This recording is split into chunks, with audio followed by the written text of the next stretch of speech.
नमस्कार। आज के इस एपिसोड 6 में हम बात करेंगे गामक विकास की। पिछले जो हमारे 5 एपिसोड जो हमने अपलोड किए हैं, उन 5 एपिसोड में हमने अभिवृद्धि और विकास के बारे में चर्चा की है, आनुवंशिकी और वातावरण की चर्चा की है, विकास के सिद्धांतों के बारे में हमने देखा है। उसके बाद में हमने एक वीडियो में प्रसव पूर्व अवस्था की चर्चा की है, फिर शैशवावस्था, बाल्यावस्था और किशोरावस्था की चर्चा की है। आज का जो हमारा एपिसोड है ये डेडिकेटेड है शारीरिक और गामक विकास।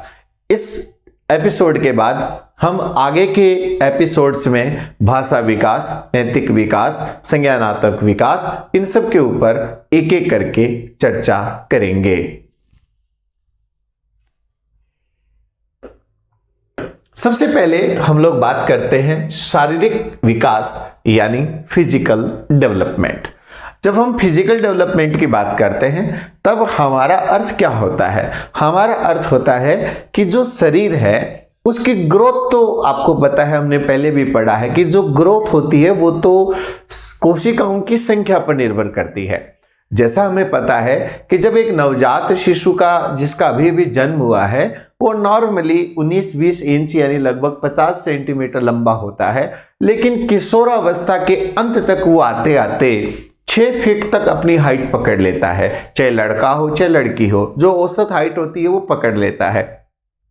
3-3.5 किलो के औसत वजन वाला एक लड़का या एक लड़की किशोरावस्था के अंतिम पड़ाव तक आते आते 55-60 किलो तक का अपना जो बॉडी का वेट होता है वो गेन कर लेता है। हाथों पैरों की लंबाइयां बढ़ जाती हैं। सिर का आकार जो जन्म के समय शरीर का 1/4 होता है वो यहाँ आते आते 1/8। इसका मतलब ये सिर छोटा नहीं होता है, लेकिन शरीर की लंबाई इतनी बढ़ जाती है कि अब सिर जो है वो छोटा लगने लग जाता है। अगर आज भी अगर हमारा सिर 1/4 हो तो आप सोचिए सिर यहां तक आएगा हमारा कम से कम। अब इतना बड़ा सिर तो कार्टून में ही होता है, लेकिन हम कार्टून नहीं लगते क्योंकि वो 1/8 होता है। ये सारी चीजें गामक विकास के अंतर्गत, शारीरिक विकास के अंतर्गत आ जाती है। शारीरिक विकास का मतलब है शरीर की जो कोशिकाओं की संख्या में वृद्धि, उनकी कार्य क्षमता में वृद्धि। जैसे फेफड़ों का विकास होना है, शारीरिक जो अलग अलग तंत्र हैं, चाहे वो हमारा पाचन तंत्र हो, रक्त परिसंचरण तंत्र हो, चाहे हमारी अंतःस्रावी ग्रंथियां, उनका विकास हो, पाचन तंत्र, श्वसन तंत्र, कंकाल तंत्र आदि सारी चीजें शारीरिक विकास के अंतर्गत आ जाती है। तो हम एक एक करके कुछ बिंदुओं पर चर्चा करेंगे। पहले शारीरिक विकास का अर्थ समझ लेते हैं। शारीरिक विकास का अर्थ दिया है गर्भ धारण। जब हम मां के गर्भ में आते हैं तब से लेकर जीवन पर्यंत शरीर के विभिन्न अंगों और उनके कार्यों में होने वाले परिवर्तन। अब यहां आप बोलेंगे कि शारीरिक विकास रुक जाता, नहीं, शारीरिक अभिवृद्धि रुक जाती है। शारीरिक अभिवृद्धि परिपक्वता तक चलती है, लेकिन विकास को तो हम जीवन पर्यंत चलने वाली प्रक्रिया मानते हैं। तो हम विकास को कैसे परिपक्वता तक या किशोरावस्था के अंत तक रोक सकते? नहीं रोक सकते। विकास तो पॉजिटिव नेगेटिव दोनों चीजें आती हैं। आज जैसे मान लीजिए किसी का शरीर है वो कमजोर है, ठीक है, अगर वो थोड़े दिनों तक अच्छा खान पान रखता है, अच्छा योगा, एक्सरसाइज, व्यायाम करता है, जिम ज्वाइन करता है और वह अपने शरीर को हष्ट पुष्ट बना लेता है, तो क्या उसकी अभिवृद्धि का प्रभाव होगा? नहीं, ये उसका विकास है। आप अपने शरीर से कितना काम कर सकते हैं। 60 किलो के 2 लड़के हैं, बराबर वजन वाले हैं, एक से 10 किलो वजन नहीं उठता, एक 50 किलो का वजन उठा लेता है। एक 50 किलो का जो अनाज का बोरा है उसको ऐसे घुमा के वो पीछे रख लेता है, और 1 से 10 किलो की पानी की बाल्टी नहीं उठती। तो ये हम क्या माने? अभिवृद्धि थोड़ी माने। हो सकता है दोनों की हाइट बराबर हो, दोनों का वजन बराबर हो, लेकिन ये पैमाना होता है आप अपने शरीर से क्या कर सकते हैं। कितना आप दौड़ सकते हैं, कितना आप कूद सकते हैं, कितना लॉन्ग जंप, कितना हाई जंप, कितना आप ऊपर वर्टिकल जंप कितना ले सकते हैं, रन दौड़ कितना सकते हैं, काम कितना कर सकते हैं। हाँ, तो ये सारी चीजें शारीरिक विकास के अंतर्गत आ जाती है।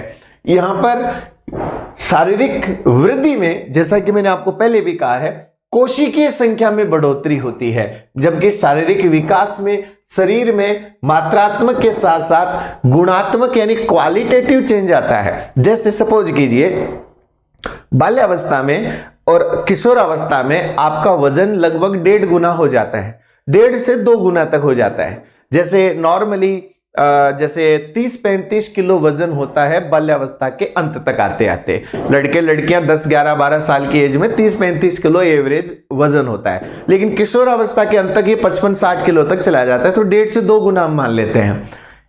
क्या कार्य क्षमता 1.5 से 2 गुना ही होती है? नहीं, बहुत ज्यादा बढ़ जाती है।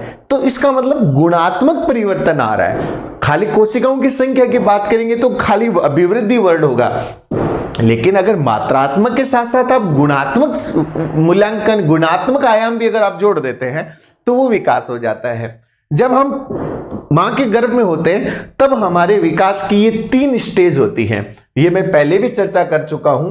पहली अवस्था जो हमारी होती है उसको तो हम लोग कहते हैं डिंबावस्था, यानी इन इंग्लिश जर्मिनल स्टेज। डिंबावस्था ये रहती है गर्भ धारण से लेकर 2 सप्ताह तक। ये मैं ऑलरेडी पहले भी डिस्कस कर चुका हूं, तो रिपीट और आप ऐसे समझ लीजिए। दूसरी अवस्था होती है एम्ब्रायोनिक।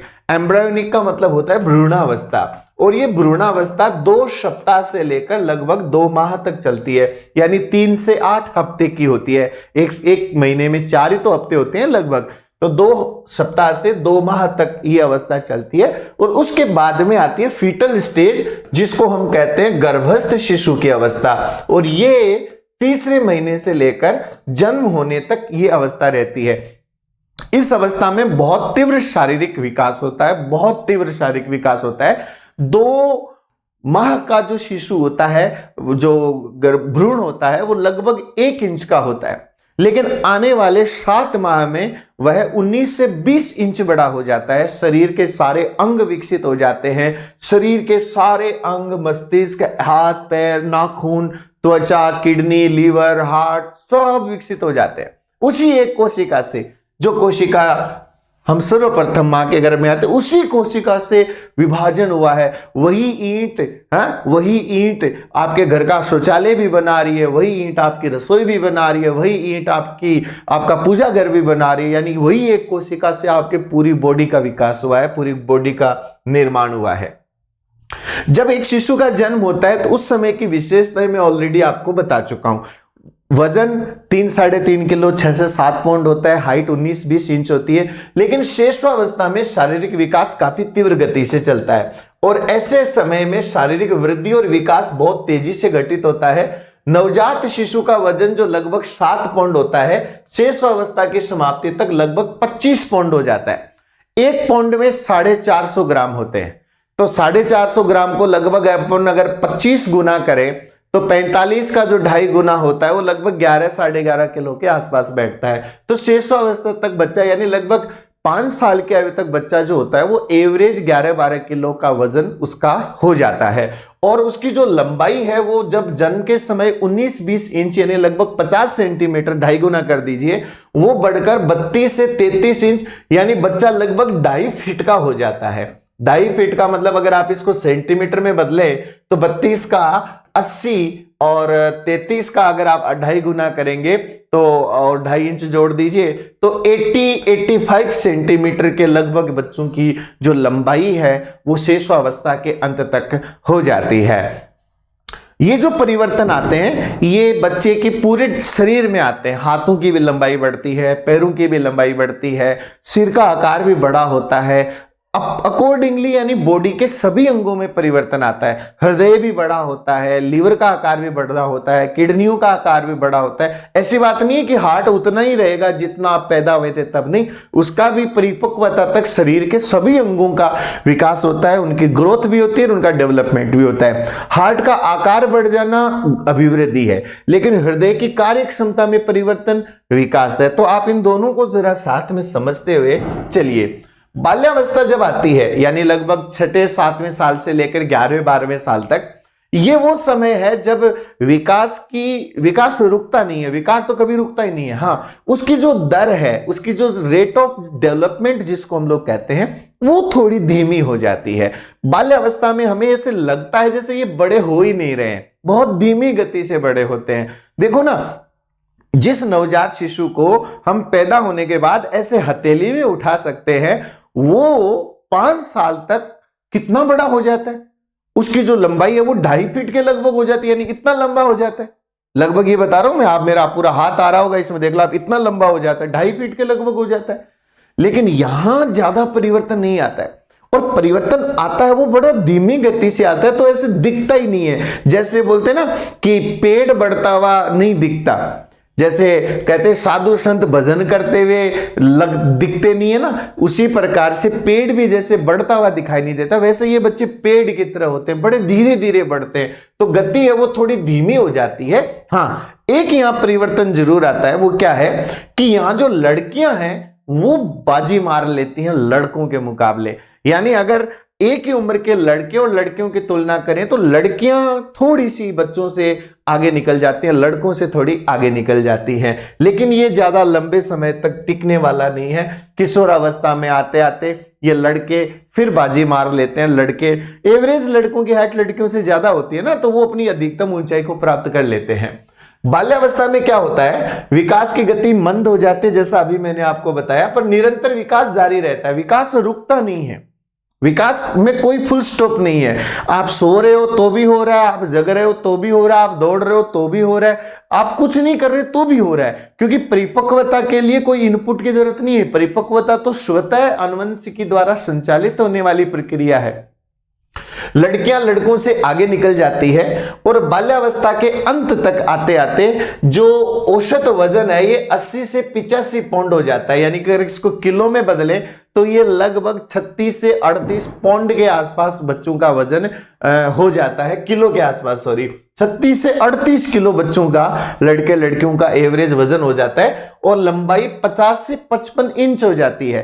तो 1 इंच में 12 इंच का 1 फीट होता है, तो लगभग हम कह सकते हैं कि लगभग 4 फीट से बच्चे ऊपर हो जाते हैं। 4 फीट 2 इंच 3 इंच 4 इंच, यानी 4 फीट वाला वो क्राइटेरिया टच कर लेते हैं। अमूमन बाल्यावस्था के अंत तक आते आते जो बच्चे हैं वो अपने माता पिता के कंधों तक पहुंचने लग जाते हैं। आप ये मान लीजिए कि आपके कंधे तक आपके बच्चे आने लग जाएंगे। अब यहां तक तो आ चुके हैं, अब बस आने वाले समय में बस इतनी दूरी और पार करनी है, ज्यादा गैप नहीं रहता है। हाँ, दूध के दांत गिर जाते हैं, और ये दूध के जो दांत होते हैं ये गिर जाते हैं आपके पिछली अवस्था के अंत तक, लगभग दांत गिर जाते हैं, गिरना शुरू हो जाते हैं और गिर जाते हैं लगभग 6 साल तक। उसके बाद स्थायी दांत, जिसको अपन बोलते हैं परमानेंट जो टीथ हैं, वो आने लग जाते हैं। और उसके बाद अगर हम देखें तो किशोर अवस्था आती है, और किशोर अवस्था का जो शुरुआती पार्ट होता है जिसको तरुणावस्था कहा जाता है, हमने किशोर अवस्था के जब अवस्थाएं चल रही थी तब हमने चर्चा भी की थी। प्यूबर्टी है, प्यूबर्टी इनिशियल स्टेज होती है किशोर अवस्था की। ये वो स्टेज होती है जब फिजिकल चेंजेस बहुत ज्यादा आते हैं। किशोर अवस्था वो समय होता है जब लड़के और लड़कियों में इतने ज्यादा परिवर्तन आते हैं कि एक 9 साल का जो बच्चा जैसा दिखने वाला, जब बड़ा मासूम सा दिखने वाला जो लड़का है, ये 19 साल तक जब आता है तब दाढ़ी मूंछ है आ जाते हैं, दाढ़ी मूंछ भी आ जाते हैं, और जैसे अंडर आर्म्स भी जो बाल हैं वो भी उनके डेवलप हो जाते हैं, चाहे बॉयज हो और चाहे गर्ल्स हो। यानी ये वो कैरेक्टरिस्टिक्स होती हैं जो एक मैच्योरिटी को दर्शाती हैं। दाढ़ी मूंछ आना मैच्योरिटी को दर्शाता है कि भाई अब आप फिजिकली, मैं फिजिकली मैच्योरिटी की बात कर रहा हूं, बाकी को जरूरी नहीं है कि हर दाढ़ी मूंछ वाला मैच्योर हो और जिसके दाढ़ी मूंछ नहीं है वो इमेच्योर है। बड़ी बड़ी दाढ़ी रखने से आपकी मैच्योरिटी ज्यादा नहीं हो जाती है, और ना ही क्लीन शेव रखने से आपकी मैच्योरिटी वॉश बेसिन में चली जाती है। यहाँ मैच्योरिटी का मतलब है कि आप फिजिकली अब मैच्योर हो चुके हैं। तो बॉयज और गर्ल्स में बड़े इंपॉर्टेंट चेंजेस इसमें आने लगते हैं। किशोर अवस्था की जब शुरुआत होती है तो सबसे पहले यौन अंगों की परिपक्वता आने लगती है।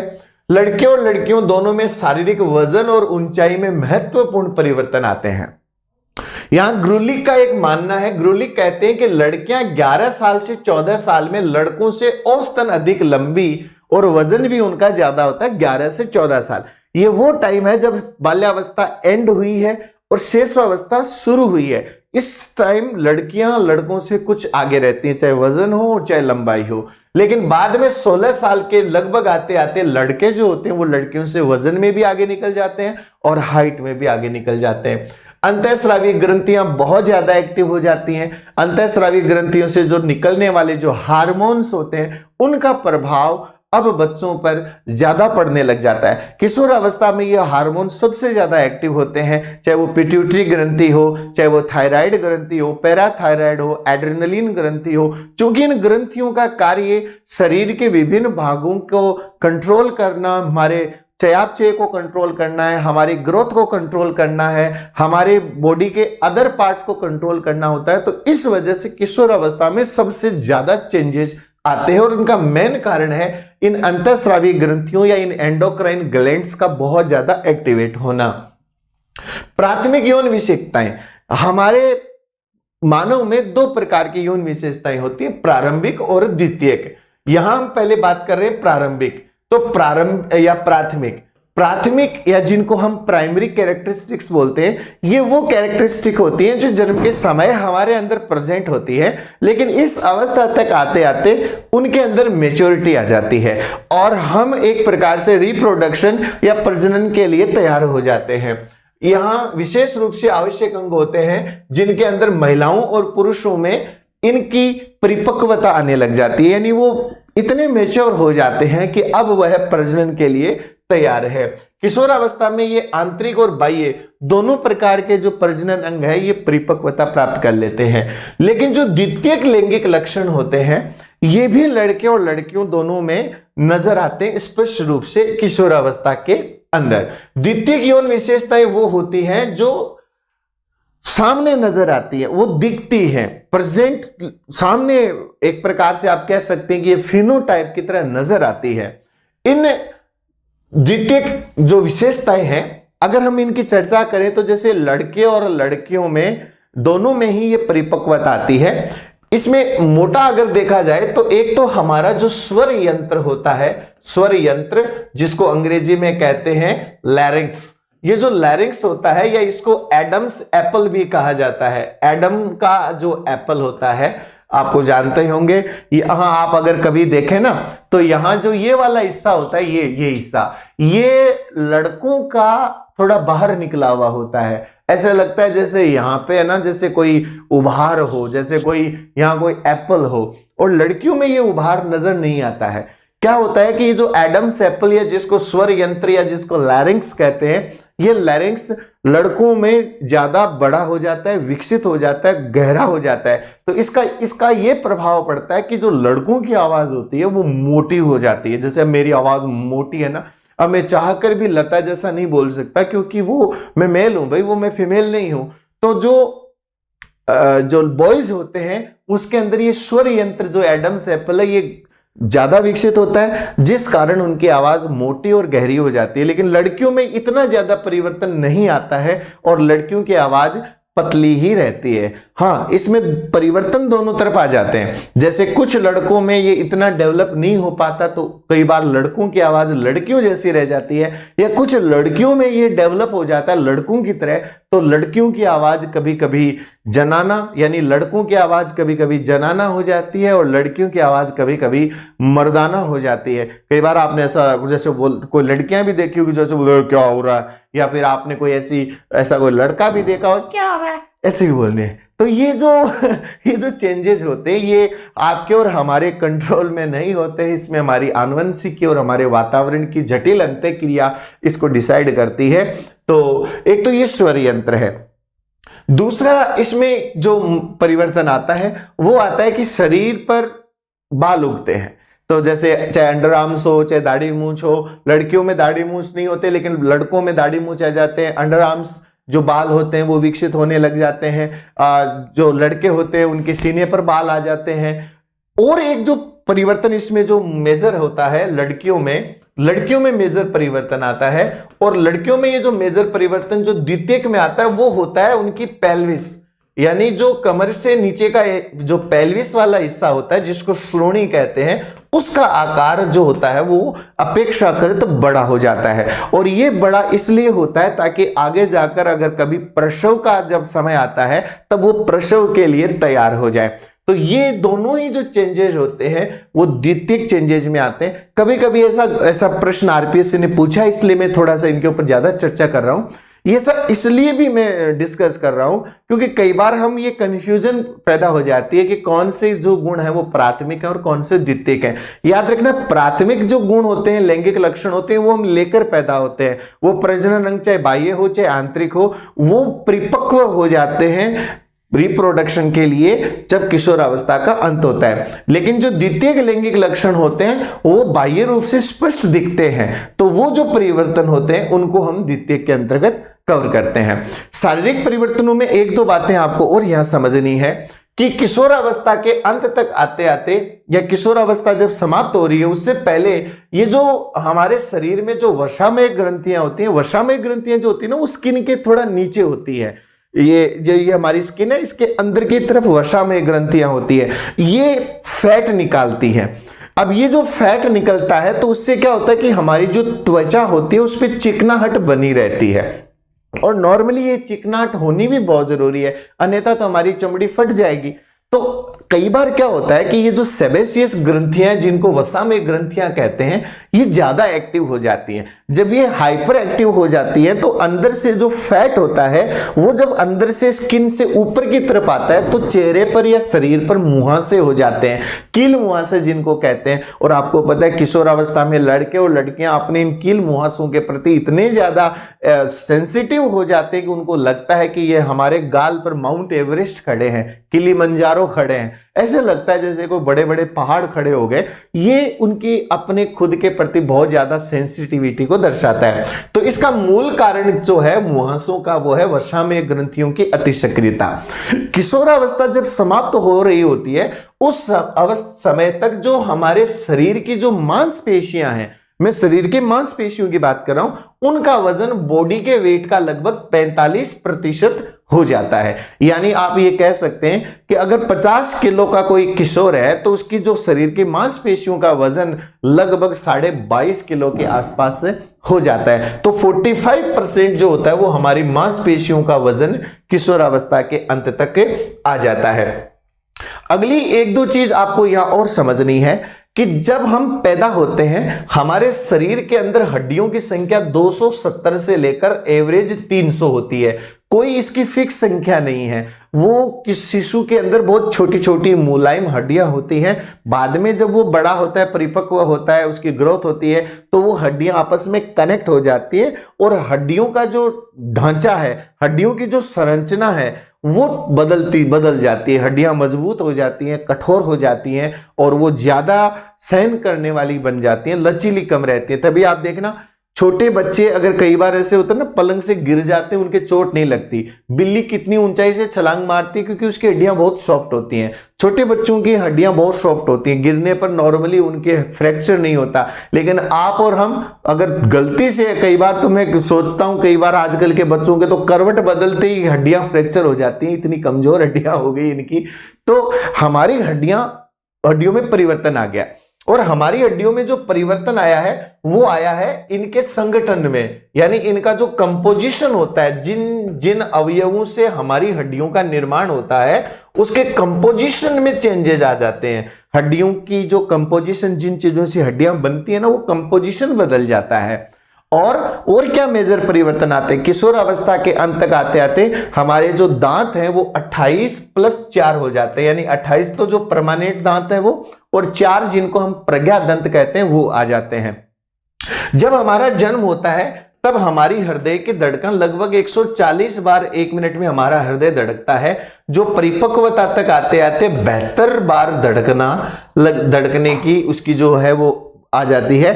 क्योंकि परिपक्व होने के बाद आपको सिर्फ मेंटेन करना, जैसा मैंने पहले भी कहा था एक बार कि घर बनने तक आपको ज्यादा काम करना पड़ेगा, लेकिन घर बनने के बाद आपको बस उसको रेगुलरली मेंटेन करना है। तो जब शिशु का जन्म होता है उसके हृदय की धड़कन 140 के लगभग होती है, बाल्यावस्था के अंत तक ये 100 के लगभग आ जाती है और किशोर अवस्था के अंत तक ये 72 लगभग हो जाती है। और हमारी श्वास लेने की दर जो होती है वो नॉर्मली 15 से 18 बार हम नॉर्मली 1 मिनट में इनहेल एक्सहेल करते हैं। मतलब सांस लेने की जो दर होती है नॉर्मली किताबों में 15 से 18 बार इसको बताया जाता है। तो ये है हमारा शारीरिक विकास। अब इस शारीरिक विकास को कैसे बढ़ावा दिया जाए और शारीरिक विकास के लिए एज ए टीचर हम क्या कर सकते हैं, एक शिक्षक क्या कर सकता है। कभी कभी इस पर भी प्रश्न पूछ लिया जाता है कि एक शिक्षक होने के नाते बालकों के शारीरिक विकास के लिए एक क्या कर सकता है शिक्षक। तो कुछ बिंदुओं पर संक्षिप्त में चर्चा कर लेते हैं। पहली चीज, शारीरिक विकास का विकास के अन्य आयामों पर प्रभाव पड़ता है। ये तो आप मान के चलिए, अगर कोई बच्चा शारीरिक रूप से कमजोर है तो वो हो सकता है कि दूसरे लोग उसका मजाक उड़ाएं। मजाक उड़ाने के कारण वो दूसरे लोगों के प्रति ईर्ष्या भी रख सकता है, वह दूसरों के साथ मित्रता रखना कम पसंद कर सकता है। इसलिए हम ये कह सकते हैं कि इसका प्रभाव, उसके शारीरिक विकास का प्रभाव उसके सामाजिक पर भी पड़ेगा, उसके संवेगात्मक विकास पर भी पड़ेगा, उसके मानसिक विकास पर भी पड़ेगा।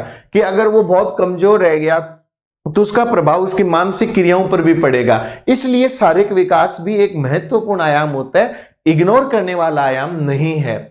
इसके लिए हमें खेल कूद और शारीरिक शिक्षा जो है वो हमारे सिलेबस में होनी चाहिए। विद्यालय का जो ग्राउंड होता है वो बच्चों की शारीरिक शिक्षा का बहुत महत्वपूर्ण साधन होता है। उनसे रेगुलर खेल कूद करवाए जाए, कुछ ऐसी एक्टिविटीज करवाई जाए जिनमें उनकी पूरी बॉडी का इन्वॉल्वमेंट हो, चाहे वो खेल कूद हो चाहे वो अन्य कोई शारीरिक कार्य हो।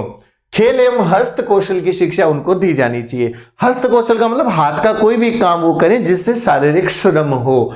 स्थूल के साथ सूक्ष्म पेशीय कौशल की शिक्षा, ये हम आगे जाकर चर्चा करेंगे। गामक विकास, क्योंकि गामक विकास और शारीरिक विकास अलग नहीं है। जब हम शरीर की मांसपेशियों की बात करते हैं तो वो मांसपेशियां शारीरिक विकास में भी शामिल होती हैं और गामक विकास में भी शामिल होती हैं। विद्यालय में शारीरिक व्यायाम, खेल, नृत्य, जिम्नास्टिक्स, तैराकी आदि को सिलेबस में शामिल करना चाहिए। यानी आप उसको एक्स्ट्रा करिकुलर एक्टिविटी के तौर पर उनको स्कूल में निश्चित रूप से उनको एक आपके पाठ्यचर्या का हिस्सा बनाकर उनको डेली जो आपका जो शेड्यूल होता है, जो टाइम टेबल होता है, उसमें उसको शामिल करना चाहिए। शारीरिक परिवर्तनों की शिक्षा दी जानी चाहिए और उचित यौन शिक्षा दी जानी चाहिए। बच्चे के अंदर जब परिवर्तन आते हैं, खास तौर पे जब हम किशोर अवस्था की प्रारंभ से लेकर किशोर अवस्था की समाप्ति तक देखते हैं, तो लगभग आप ये मान के चलिए कि 6ठी क्लास से शुरू हो जाता है, जो लगभग 12वीं क्लास तक बच्चे रहते हैं। तो उन बच्चों के लिए उनको अपने आप को कैसे साफ सुथरा रखना है, कैसे अपने आप को मेंटेन करना है, उनके अंदर आने वाले परिवर्तनों को उनको थोड़ा समझाना है कि भी तुम्हारे अंदर ये जो चेंजेस आ रहे हैं वो क्यों आ रहे हैं, इनके पीछे क्या रीजन है, ताकि वो उन कारणों को समझेंगे तो अपने अंदर आने वाले परिवर्तनों से वो मनोवैज्ञानिक रूप से किसी भी प्रकार के दबाव में नहीं आएंगे। व्यक्तिगत स्वच्छता, अपने आप को कैसे साफ सुथरा रखना है, वो शिक्षा बच्चों को दी जानी चाहिए। अच्छा भोजन संतुलित हो, उनको प्रोटीन का भी पता होना चाहिए, फाइबर का भी पता होना चाहिए। अब आजकल के बच्चे क्या हो रहे हैं, काउच पोटैटो हो रहे हैं। काउच पोटैटो का मतलब क्या होता है कि आप काउच यानी सोफे जैसी आकृति पे बैठे हो और आप आलू खा रहे हो। हम सुबह से शाम तक ज्यादातर लोग क्या खा रहे हैं, पैक्ड फूड खा रहे हैं। वो खाना खा रहे हैं जो पता नहीं 1 महीने पहले तला गया, 2 महीने पहले तला गया, 6 महीने पहले तला गया, क्योंकि 12-12 महीने की एक्सपायरी आती है। घर में कोई रात को रोटी बनाते हैं वो सुबह खराब हो जाती है। अगर चीज 12 महीने तक अगर पैक्ड फूड के तौर पर अगर पड़ी है और हम अपने बच्चों को वो खिला रहे हैं, तो आप सोचिए कि आप उनको कितना केमिकल खिला रहे हैं जो किसी चीज को 12 महीने तक खराब नहीं होने दे रहा। कितने केमिकल है। कुछ ऐसी चीजें जिनको कोई नहीं खाता उन्हें मनुष्य खाता है, उन्हें मनुष्य खाता है। तो जब हम ये सारी चीजें पाम ऑयल से, आज मार्केट में आप कोई भी चीज लेकर आइए, बिस्किट से लेकर आइसक्रीम से लेकर कोई भी फ्राइड प्रोडक्ट होगा या कोई बैक्ड प्रोडक्ट होगा, सब के सब पाम ऑयल से बने हुए आते हैं। आप पाम ऑयल वाली चीजें बच्चों को खिलाइए, आप देखिए 20-25 साल की उम्र तक अगर उनको हार्ट अटैक नहीं आ जाए तो क्या होगा। तो ये सारी चीजें हमें समझनी चाहिए। बच्चों को हेल्दी फूड का कंसेप्ट बताना चाहिए। आपके खाने में सब्जियां होनी चाहिए, अंकुरित अनाज या मोटा अनाज आपके होना चाहिए, प्रॉपर फाइबर हो, विटामिन्स हो, उनके अंदर आप कह सकते हैं प्रोटीन भी हो, कार्बोहाइड्रेट्स भी हो। इसलिए तो हमारे साइंस के सिलेबस में संतुलित भोजन है, लेकिन अफसोस वो साइंस के सिलेबस में जो संतुलित भोजन जो है वो किताब तक सीमित रह गया, वो हमारी थाली तक नहीं पहुंच पा रहा। आज हम बाहर होते हैं, थोड़ी सी भी भूख लगती है तो हम ये नहीं सोचते यार आधा किलो केला लेके खा लो, बोले कचौरी खा लो। अब वो कचौरी खाने के लिए वो मैदा पता नहीं कब का लगाया हुआ है, वो आलू उबले हुए पता नहीं कब के हैं, वो जिस तेल में फ्राई हो रहा है पता नहीं, उसको कलर देखते हैं तो बाय गॉड कई बार ऐसे लगता है जैसे इंजन ऑयल है, लेकिन हम उसको खाते हैं क्योंकि हमारी जीभ जो है ना, ये जो 2.5 इंच का खेल है ना, ये बड़ा हमें इधर उधर फंसा के रखता है। बाकी गले में तो चाहे सीधी पैरासीटामोल डालो चाहे कचौरी डालो, कोई टेस्ट नहीं आना। तो आप मेरी चीजों को बुरा तो नहीं माने, लेकिन थोड़ा सा इनको देखें कि हम क्या कर रहे हैं अपने शरीर के साथ। यही एक ऐसी मशीनरी है जो आपके अब से लेकर आपके बुढ़ापे तक आपके साथ चलने वाली है। आप इसके साथ क्या खिलवाड़ कर रहे हैं, क्या कर रहे हैं आप इसके साथ, आप इसके साथ क्यों एक्सपेरिमेंट कर रहे हैं कि हर कुछ आप इसके अंदर डाल रहे हो, क्योंकि जो आप खाओगे वही तो आपके शरीर के बाकी अंगों को मिलेगा। तो उसका प्रभाव अब आप और हम छोड़ो, आप अगर थोड़ा सा ये ध्यान हम अगर बच्चों पे दे लें तो शायद it would be far better for all of us.